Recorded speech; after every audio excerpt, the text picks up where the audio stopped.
আসসালামু আলাইকুম ওরহমতুল্লাহি ওবরাকাতু।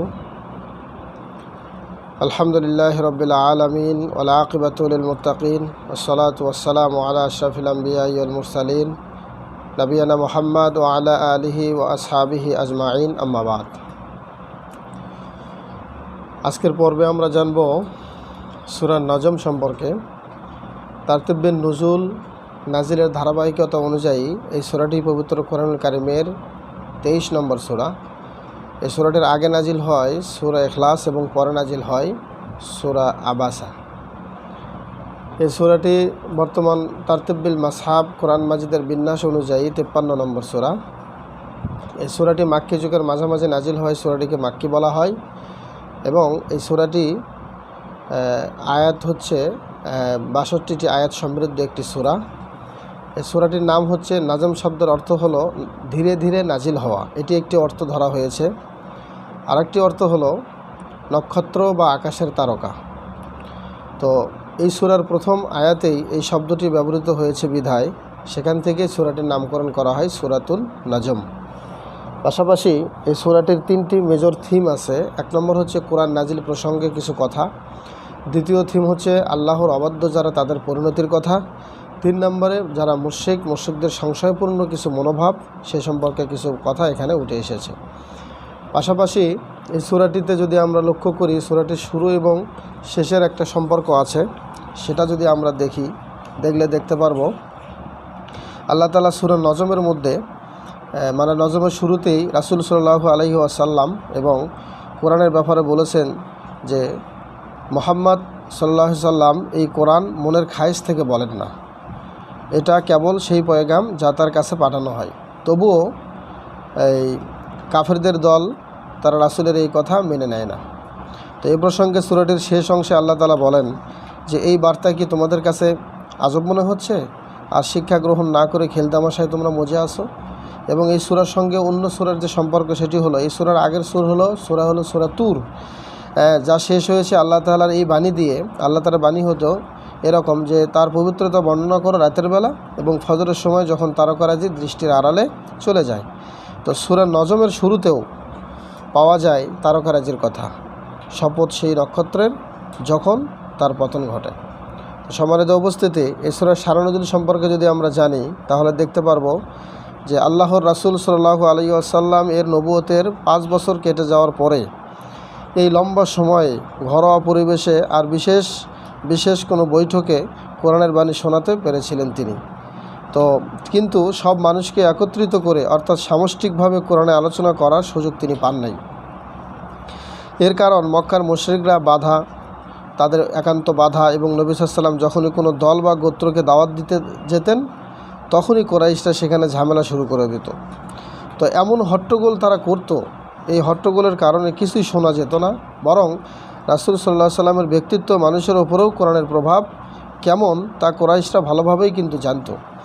তো তাই তারা রাসূলকে পাগল বা বিভ্রান্ত এবং পথভ্রষ্ট ইত্যাদি বলে বেড়াতে লাগলো। ওরা এও দাবি করত যে এই কোরআন সে নিজে নিজে বানিয়ে বলছে, নাউজুবিল্লাহ। যাই হোক, সেই বছর একটা সুযোগ এলো, একটি জনসমাবেশে নবী সাল্লাল্লাহু আলাইহি ওয়াসাল্লাম বক্তৃতা দেওয়ার সুযোগ পেয়েছিলেন। তো এই সমাবেশে মুসলিম কাফের সব ধরনের মানুষ সেখানে উপস্থিত ছিল। তিনি এই সূরাটিকে বক্তৃতা আকারে সকলের সামনে পেশ করলেন। এরপর যখন সাজদার আয়াত এলো তখন তিনি সাজদাও করলেন। তার সাথে সাথে উপস্থিত মুসলিম কাফের যারা সকলেই একযোগে আল্লাহর উদ্দেশ্যে সাজদায় লুটিয়ে পড়ল। মূলত কাফেরদের এরকম নানামুখী বিরোধিতার আলোচনা নিয়েই এই সূরাটি নাজিল হয়। ওরা কোরআন এবং নবী সাল্লাল্লাহু আলাইহি ওয়াসাল্লামের বিষয়ে যে আচরণ ও নীতি অবলম্বন করেছিল সেই নীতির সমালোচনা ও সেই ব্যাপারে সাবধান করে দেওয়ার জন্যই এই সূরাটি নাজিল হয়। এই সূরাটির সেগমেন্ট হলো 3টি। 1 নম্বর হচ্ছে মেরাজ, অর্থাৎ মেরাজে গিয়ে রাসূল সাল্লাল্লাহু আলাইহি ওয়াসাল্লাম বড় বড় অনেক নিদর্শন দেখেছেন, তার চোখ ভুলে কিছু দেখেননি তিনি, অর্থাৎ তার ওপর যে ওহী এসেছে সেটাও তার মন গড়া কিতাব না, এবং শুরুতে আল্লাহ এসব কথা জানিয়ে দিলেন। এরপরে মুশরিকদের মন গড়া বিচার, মুশরিকরা নিজেদের জন্য মেয়ে সন্তান পছন্দ করে না, আর তারা দাবি করে ফেরেশতারা আল্লাহর মেয়ে, নাউজুবিল্লাহ। এরপরে কোরআনের বৈশিষ্ট্য 3 নম্বর সেগমেন্ট, সেটি হলো কোরআনের বৈশিষ্ট্য, আল্লাহ তাআলা আগেকার নবীদের ওপর বেশ কতকগুলো কিতাব তিনি নাজিল করেন। সেই সকল কিতাবের সারাংশই হচ্ছে আল কোরআন। পাশাপাশি যদি আমরা দেখি তাহলে দেখতে পারবো এই সূরাটির ফজিলত, বিশাল একটা ফজিলত রয়েছে। সেই ফজিলতটি হলো সহিহ বুখারীর 1071 নম্বর হাদিস। ইবনে আব্বাস রাদিয়াল্লাহু তাআলা আনহু থেকে বর্ণিত, তিনি বলেন, একবার নবী সাল্লাল্লাহু আলাইহি ওয়াসাল্লাম সূরা নাজম তেলাওয়াতের পর সাজদা করেন। তখন তার সাথে সমস্ত মুসলিম, মুশরিক, জিন ও ইনসান সবাই সাজদা করেছিল। এই সূরাটির কজ অ্যান্ড ইফেক্ট হলো আমাদের উচিত আল্লাহর এই কোরআন নম্রতার সাথে মনোযোগ দিয়ে শোনা। তাহলে কোরআনের বাণী অন্তরে গভীর দাগ কাটবে এবং আত্মাকে জাগিয়ে তুলবে। কোরআন অত্যন্ত মনোযোগ দিয়ে শুনতে হবে। এই সূরাটির সেন্ট্রাল থিম হলো একমাত্র আল্লাহর আনুগত্যের আহ্বান করা হয়েছে এই সূরাতে। গতিপথ হলো 4টি। রাসূলের সততা, অর্থাৎ আল্লাহর রাসূল কখনোই তার ব্যক্তিগত কোনো কথা কোরআনে ঢোকাননি, স্বয়ং আল্লাহ তাআলাই এই সাক্ষ্য দিয়েছেন।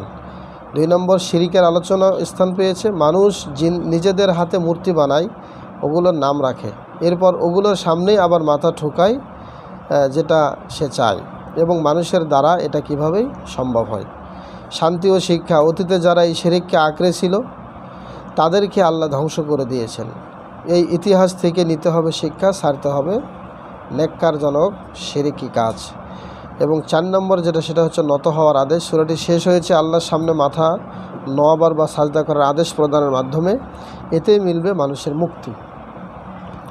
এই সূরাটির ওভারভিউ হলো 1 থেকে 4 নম্বর আয়াতে আল্লাহ তাআলা আল্লাহ রাসূল যে পথভ্রষ্ট নন, তাই কোরআনের নামে নিজের কথা চালিয়ে দেবেন এমন চিন্তার কোনো সুযোগ নেই, এটা জানিয়ে দিয়েছেন 1 থেকে 4 নম্বর আয়াতে। এরপরে 5 থেকে 18 নম্বর আয়াতে আল্লাহ তাআলা বলেছেন যে প্রচণ্ড শক্তিশালী ফেরেশতা জিবরাইল আলাইহিস সালাম রাসূলের কাছে ওহীর বাণী পৌঁছে দেন। রাসূলকে করানো হয় মেরাজ। এবং 19 থেকে 23 নম্বর আয়াতে মূর্তির ব্যাপারে মুশরিকদের চিন্তাভাবনা খুবই উদ্ভট, মানুষের সব কিছুই আল্লাহর নিয়ন্ত্রণে। 24 থেকে 30 নম্বর আয়াতে আন্দাজ বা অনুমান দিয়ে জ্ঞানের কাজ হয় না, দুনিয়া লোভীদের এড়িয়ে চলতে হবে, এই বিষয়ে আলোচনা। আর 31 থেকে 32 নম্বর আয়াতে পাপী এবং নেককারদের প্রতিদান সম্পর্কে বর্ণনা দেওয়া হয়। আর 33 থেকে 62 নম্বর আয়াতে মুশরিকদের ধিক্কার দেওয়া হয়েছে। আল্লাহর একত্ববাদের প্রমাণস্বরূপ তার বার্তাগুলোর সত্যতা নিশ্চিত করা হয়েছে। এই সূরার কেস স্টাডি হলো তাকে শেখায় প্রচণ্ড শক্তিশালী সুঠামদেহী এক ফেরেশতা, অর্থাৎ এটি একটি কোরআনের আয়াত। তাকে শেখায় প্রচণ্ড শক্তিশালী সুঠামদেহী এক ফেরেশতা। সে নিজের আসল আকৃতিতে হাজির হয়েছিল যখন সে ছিল ঊর্ধ্ব দিগন্তে, অর্থাৎ তারপর কাছে এলো, আরও কাছে, এক পর্যায়ে ব্যবধান থাকলো 2 ধনুকেরও কম। এবং এরপর তিনি তার গোলামের কাছে যে পয়গাম পাঠানোর তা পাঠালেন। এটা এই সূরার 5 থেকে 10 নম্বর আয়াতের অনুবাদ আমি বললাম। তো এই আয়াতে জিবরাইল আলাইহিস সালামের সাথে মুহাম্মদ সাল্লাল্লাহু আলাইহি ওয়াসাল্লামের যে ক্লোজ ইন্টারেকশন দেখানো হয়েছে তা স্পষ্ট। আল্লাহ তার রাসূলের কাছে বার্তা পাঠাবেন সেটা তিনি যেনতেনভাবে পাঠালেন না, বরং শক্তিশালী সম্মানিত একজন ফেরেশতার মাধ্যমে পাঠালেন। তার মাধ্যমে রাসূলকে শেখালেন। এর মধ্য দিয়ে আমাদের জীবনের একজন পথ নির্দেশক বা মেন্টরের প্রয়োজনীয়তা বোধ করতে পারি, যিনি আমাদের অবস্থা বুঝে কোরআন সুন্নাহর আলোকে সমাধান বাতলে দেবেন, যার সাথে আমাদের আন্তরিক সম্পর্ক থাকবে। ভালো মন্দ সকল পরিস্থিতিতে তিনি আমাদেরকে সঠিক উপদেশ দিতে পারবেন। এই সূরার তাদাব্বুর বা রিফ্লেকশন হলো, এই সূরার শুরুতে নক্ষত্ররাজির শপথ করে বলা হয়েছে রাসূলুল্লাহ সাল্লাল্লাহু আলাইহি সাল্লাম পথ হারাননি এবং তিনি ভুল পথও বেছে নেননি। তিনি আল্লাহর পক্ষ থেকে ওহী পেয়েছেন। এর পেছনকার কারণ খুঁজলে দেখা যায় যে ওহীর সাথে আকাশের তারাদের দারুণ একটা মিল আছে। তারকারাজি হলো আকাশের সৌন্দর্য, আর ওহী হলো জমিনের শোভা। জমিনে যদি নবী রাসূল ওহীর জ্ঞানকে ছড়িয়ে না দিতেন, তাহলে অজ্ঞতা, মূর্খতার ঘুটঘুটে অন্ধকারে ঢেকে যেত এই পুরো দুনিয়া। ঠিক যেমন করে তারাহীন অমাবস্যার রাত নিকষ কালো আঁধারে ঢাকা পড়ে। এখান থেকে আরেকটা বিষয় বুঝে আসে, সেটা হলো ওহীর জ্ঞান থাকলে মানুষ হয় আলোকিত, আর ওহীর জ্ঞান শূন্য হলে মানুষ আর মানুষ থাকে না, মানুষ হয়ে যায় পশুতুল্য বা তার চেয়েও জঘন্য। যেমনটি আমরা কোরআনের অন্য সূরাতেও দেখতে পাই, যেমন সূরা আরাফের 179 নম্বর এবং সূরা ফুরকানের 44 নম্বর আয়াতে। এই সূরা সম্পর্কে আরও তাদাব্বুর হলো, নবী সাল্লাল্লাহু আলাইহি ওয়াসাল্লাম সম্পর্কে সূরাটির 4 নম্বর আয়াতে বলা হয়েছে, সে নিজের খেয়াল খুশি মতো কথা বলে না, যা তার কাছে নাজিল হয় তা ওহী ছাড়া কিছুই নয়। এখান থেকে আরেকটি বিষয় সাব্যস্ত হয়, রাসূলুল্লাহ সাল্লাল্লাহু আলাইহি ওয়াসাল্লাম থেকে যেসব হাদিস প্রমাণিত আছে সেগুলো আল্লাহর পক্ষ থেকে পাঠানো ওহী। তাই কোরআনকে যেমন অস্বীকার করার উপায় নাই, ঠিক তেমনি হাদিসের ব্যাপারেও দ্বিধা বা সংশয়ে থাকার কোনো উপায় নাই। কোরআন হলো মূল পাঠ আর হাদিস হলো তার ব্যাখ্যা বিশ্লেষণ। সুতরাং একটা রেখে কেবল আরেকটাকে আঁকড়ে ধরা যুক্তিসঙ্গত নয় এবং ইসলাম এভাবে মানাও সম্ভব নয়। আল্লাহ পাক আমাদেরকে বোঝার ও আমল করার তৌফিক দান করুন।